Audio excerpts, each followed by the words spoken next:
Bonjour, c'est Anaïs de Mercerine.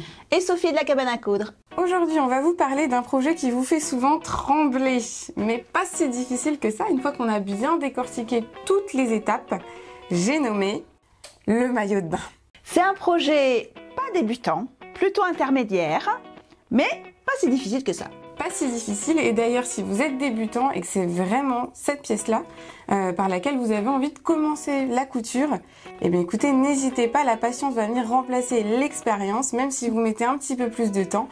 Avec de la patience, vous allez vous en sortir. Donc vous l'aurez compris, l'objectif du jour, c'est de dédramatiser. Ce serait quand même dommage de se prendre la tête avec un projet dont l'objectif est de pouvoir aller à la plage.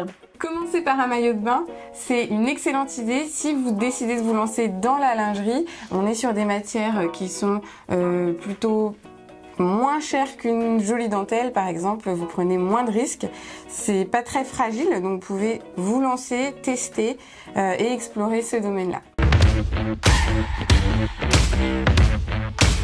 Pour le choix de votre modèle, vous trouverez différentes propositions de jolis modèles, donc que ce soit dans des livres, dans des patrons pochettes ou même dans des patrons version PDF à télécharger. Nous, pour l'exemple, on a choisi le livre Lingerie et maillot de bain de Charlotte Jobert. On va partir sur une base simple, donc c'est-à-dire la voyageuse, sans le petit volant. En tout cas, ces techniques qu'on va vous présenter vont pouvoir être utilisées sur n'importe quel maillot de bain. On va parler matière, mercerie, laminette et gestes techniques. Et à propos de patrons, les maillots de bain, ils ont quand même une particularité par rapport aux autres patrons, c'est qu'ils ont une aisance que l'on dit négative. Normalement, quand on veut se faire un vêtement, on prend nos mesures corporelles, on va aller voir dans le livre ou dans le patron que l'on est en train de faire les mesures qui sont recommandées, les tailles qui sont correspondantes, et en général, on a le vêtement fini avec aussi des mesures, ce qui nous permet de savoir si ça va être plus ou moins blousant, plus ou moins ajusté. Pour le maillot de bain, ça va être plus qu'ajusté. Les mesures du maillot fini sont plus petites que les mesures de notre corps, tout simplement pour que ça reste bien collant, bien ajusté. C'est le but du maillot de bain. Pour le choix de votre tissu, vous allez utiliser un tissu B-Stretch, technique spécifique pour le maillot de bain. Attention, sur les B-Stretch, vous avez différentes matières. Il y en a qui vont plutôt axer sur la lingerie, d'autres sur le tissu sport, les brassières, les leggings, ou encore le déguisement. Là, on veut vraiment quelque chose qui soit conçu pour la fabrication de maillots de bain, pour qu'il soit résistant aux UV, au chlore et au soleil, et que vous gardiez un super maintien de votre pièce. Donc effectivement, sur ce genre de projet, on va partir sur des fibres 100% artificielles, avec une belle dose d'élasticité. On va compter, je sais pas, entre 10 à 20% de fibres élastiques comme du lycra ou du spandex. Pour la doublure, on reste sur quelque chose qui est 100% artificiel. On veut limiter le pouvoir d'absorption, donc on va pas aller vers du coton, mais vraiment vers de la fibre synthétique. Ici, on a une petite doublure mousse qui existe en 3 coloris, donc chair, noir et blanc. La seule partie finalement d'un maillot de bain où on va avoir tendance à utiliser des fibres naturelles comme du coton ou du bambou, ça va être pour le fond de culotte parce que effectivement, on a besoin de quelque chose de doux et de délicat.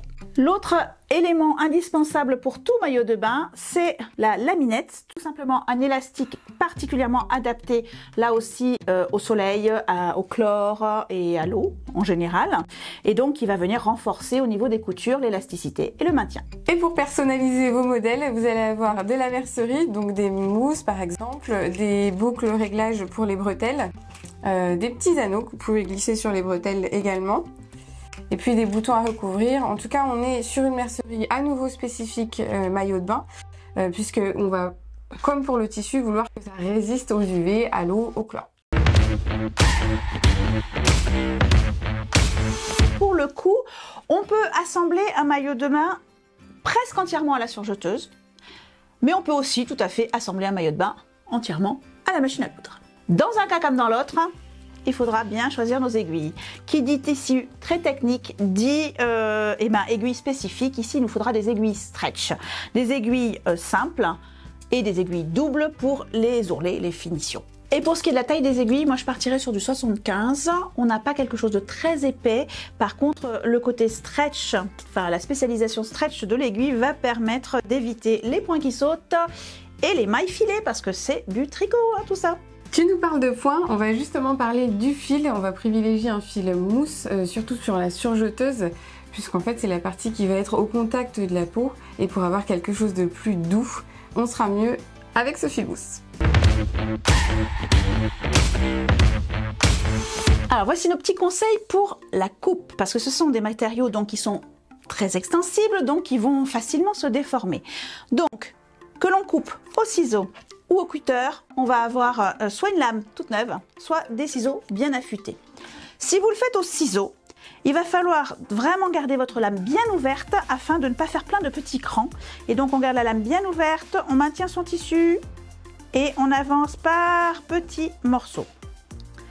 C'est pas ma méthode préférée. Moi, honnêtement, je trouve qu'au cutter, ça marche très bien avec une lame neuve. Alors évidemment, hein, comme toujours en couture, on épingle bien avant de couper et on n'oublie pas que même si c'est du bi-stretch, il y a un droit fil, on essaie de le respecter. Pour notre modèle, on a choisi un tissu uni, donc il n'y a pas de souci, on l'a mis au pli, on a placé notre patron. Par contre, attention, si vous utilisez un tissu maillot de bain avec un imprimé, n'hésitez pas à décalquer votre patron en une seule pièce pour pouvoir adapter en fonction de votre corps à quel endroit va se trouver la jolie petite fleur.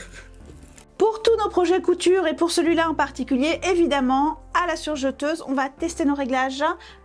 Une épaisseur, 2 épaisseurs et avec la laminette avant de se lancer en couture. Une fois qu'on a testé et qu'on est bon sur nos réglages justement, et ben ça y est, on y va. C'est parti.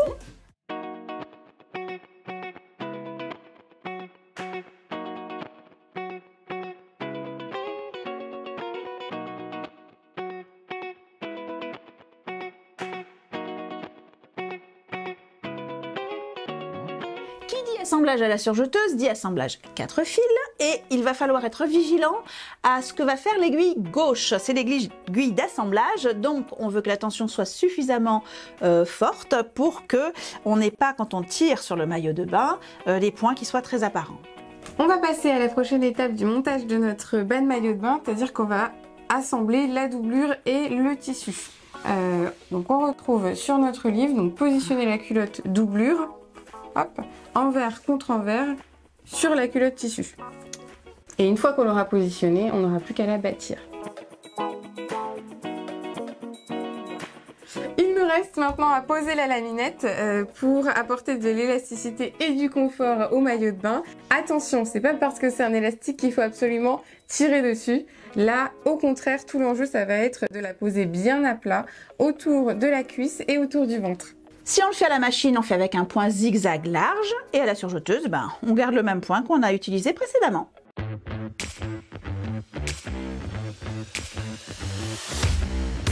La dernière étape, une fois que votre laminette est posée sur toutes vos bordures, ça va être tout simplement de la retourner vers l'intérieur du maillot et de venir faire ici, à l'extérieur, une surpiqûre à l'aiguille double.